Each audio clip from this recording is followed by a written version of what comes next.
Hi friends, మేము చేయబోయే recipe ఉలవబేడల పప్పు. అందుకు కావాల్సిన పదార్థాలు: ఉలవబేడలు, పచ్చిమిరపకాయలు, టమోటాలు, కరివేపాకు, కొత్తిమీర, చింతపండు, ఎర్రగడ్డలు, తిరగవాత గింజలు, తెల్లగడ్డలు. స్టవ్ వెలిగించి స్టవ్ పైన కుక్కర్ పెట్టి అందులో కొంచెం ఆయిల్ వేయాలి. నేను చెప్పాను కదా ఫ్రెండ్స్, ముందు నేను కొంచెం తక్కువ వాడతా ఆయిల్ అని, నేను చాలా తక్కువే వాడతా. అందులో తిరగవాత గింజలు వేయించి కుక్కర్ పెట్టినాం కదా ఫ్రెండ్స్, అందులో ఎర్రగడ్డలు వేయాలి. ఎర్రగడ్డలు వేసిన తర్వాత కరివేపాకు, పచ్చిమిరపకాయలు వేయాలి.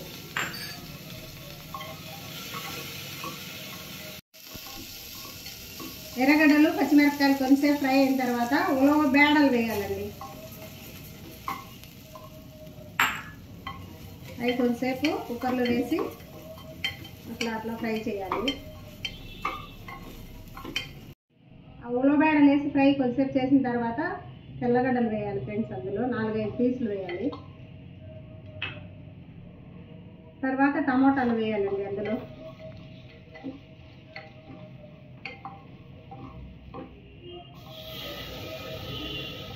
టమోటాలు వేసి బాగా కొంచెం ఫ్రై చేయాలి. టమోటాలు కొంచెం బాగా మగ్గినంత వరకు. అందులో కొంచెం పసుపు వేయాలి.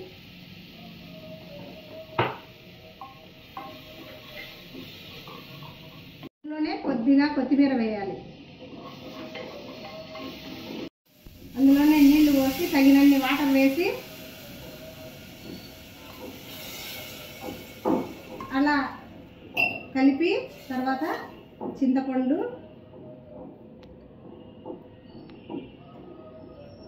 ఉప్పు వేసిన తర్వాత కుక్కర్ మూత పెట్టి 4-5 విజిల్లు వచ్చిన తర్వాత ఆఫ్ చేయాలి ఫ్రెండ్స్.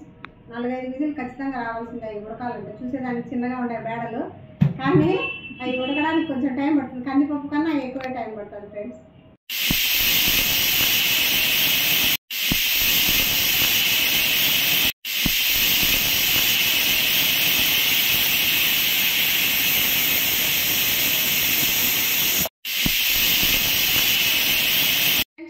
ఆ పప్పులో కొంచెం ఎక్కువ నీళ్ళు ఉంటాయి కదా, అవి పక్కన తీసి పెట్టుకోవాలి ఫ్రెండ్స్. అలానే ఎనిపితే అది పప్పు నలగదు. అందుకని వాటర్ తీసి పక్కన పెట్టుకొని మనం ఆ పప్పు అంతా నున్నగా ఎనిపిన తర్వాత ఎక్స్ట్రా వాటర్ దానిలో కలుపుకోవాలి. ఇప్పుడు దాన్ని మెత్తగా పప్పు అంతా పచ్చిమిరపకాయలు, టమోటాలు, బేడలు అన్నీ బాగా నలిగేటట్టు మనం పప్పును ఎనుకోవాలి ఫ్రెండ్స్. కుక్కర్ మారిందని మీరు అనుకుంటున్నారేమో. వేరే కుక్కర్ పెట్టింటాం కదా, దాని గ్యాస్ కట్టు పని పాప ఎక్కడో పెట్టేసి వెళ్ళిపోయింది. అది ఎంత ఎత్తికినా కనిపించలేదు. నెక్స్ట్ ఆ పాప వచ్చి మాకు చూపించినంత వరకు ఆ గ్యాస్ కట్టు కనపడదు కాబట్టి వేరే కుక్కర్లోకి మార్చడం జరిగింది ఫ్రెండ్స్. హాయ్ ఫ్రెండ్స్, ఇప్పుడు పప్పు ఎనిపినాం కదా, తర్వాత తిరగవాతకు స్టవ్ వెలిగించి దానిపైన పెనం పెట్టి అందులో కొంచెం ఆయిల్ వేసి, ఆయిల్ వేడెక్కిన తర్వాత తిరగవాత గింజలు వేయాలి ఫ్రెండ్స్. అవి బాగా చిటపటలాడేసి బాగా అన్నీ పేలిపోయిన తర్వాత కరివేపాకు వేయాలి ఫ్రెండ్స్.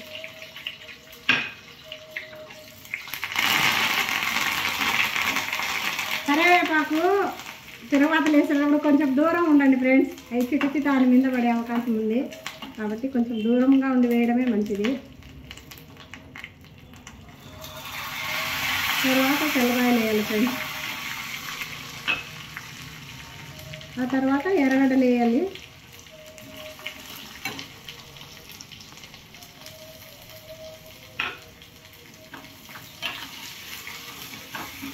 ఎందుకో స్పూన్ల కన్నా చేతితో వాడడమే బెస్ట్ అనిపిస్తుంది ఫ్రెండ్స్. ఎందుకంటే భగవంతుడు మనకు 2 చేతులు మంచి చేతులుగా ఇచ్చినాడు కదా, దాంతో వేస్తేనే ఏదో తృప్తి అనిపిస్తుంది ఫ్రెండ్స్. మీరు మరోలా అనుకోగాకండి. దానికి స్పూన్ వాడే కన్నా మన భగవంతుడు ఇచ్చిన చేతులు చాలా చక్కగా ఉన్నాయి కదా, దాంతో వేస్తే బాగా మనకు తృప్తిగా వంట చేసినట్టు అనిపిస్తుంది ఫ్రెండ్స్. అందుకని ఆటోమేటిక్గా వచ్చేస్తుంది ఫ్రెండ్స్. మీరు మాత్రం ఏమనుకోవద్దు. తర్వాత కొత్తిమీర వేయాలి ఫ్రెండ్స్. అందులో